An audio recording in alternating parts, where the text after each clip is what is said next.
जय Shivray sir. जय शिवराय. बोला. Monsoon आता सुरू झालेला आहे. आता शेतकऱ्यांना पेरण्या संदर्भामध्ये पावसाची परिस्थिती कशी राहील एकदम महाराष्ट्रामध्ये?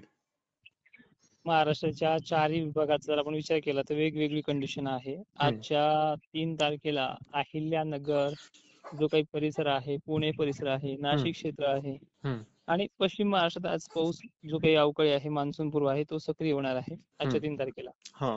आणि हे जे काही 4, 5, 6, 7 तारखेपर्यंत 4 दिवस 4 पद्धतीनं हम्म. मराठवाडा, विदर्भ, खानदेशमध्ये परत भाग बदलत जो काही पाऊस मागच्या वेळेस ऍक्टिव्ह होता त्याच पद्धतीनं तो असणार आहे. हम्म. आणि विशेषतः तो तुमच्या भागात सुद्धा राहणार आहे. हा. आणि पुढची मान्सूनची जी कंडिशन जर आपण पाहिली हा. तर मान्सून मध्ये अनेक गोष्टीमध्ये एक दुष्काळी पद्धत सांगितली जाते. हो. अल निनोची तीव्रता खूप मोठ्या प्रमाणात आहे असं सांगितलं जाते. हो. आणि माझ्या मते आपण सगळ्यांनी वैज्ञानिक दृष्ट्या जर विचार केला तर भारताच्या तिन्ही साईडला समुद्र आहे. हम्म. इथे हाय प्रेशर, लो प्रेशर या कंडिशन चालू असतात आणि त्याच्यामधून निर्माण होणारा आयओडी पॉझिटिव्ह राहणं, एमजीओची जी काही कंडिशन आहे, स्थिती आहे, हम्म. या सगळ्या गोष्टीला पॉझिटिव्ह विचार केला तर ह्या गोष्टीमुळे मान्सूनची स्थिती चांगली राहू शकते. हा.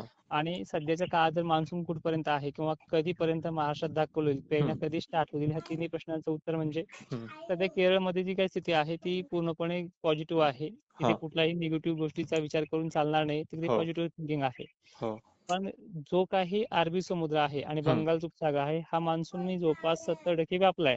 हा. भारताच्या पृष्ठभूमीवरती प्रवेश करायला अजून 3 दिवसामध्ये त्याचा पूर्णपणे कंडिशनचा जर सामना करून जर तो सक्रिय झाला अजूनही, हम्म. तर केरळ आणि कोकणापर्यंत 5, 6, 7 हे तिन्ही तारखेदरम्यान दाखल होईल.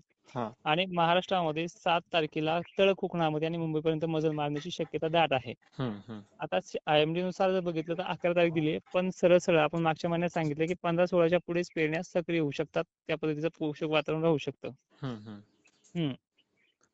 म्हणजे 15च्या नंतरच शेतकऱ्यांना पेरणीची योग्य वेळ असेल. हो, योग्य वेळ तीच असणार आहे आणि तिथून पुढे 22-23 पर्यंत ह्या पेरण्या स्टार्टअप होऊन जातात. हम्म.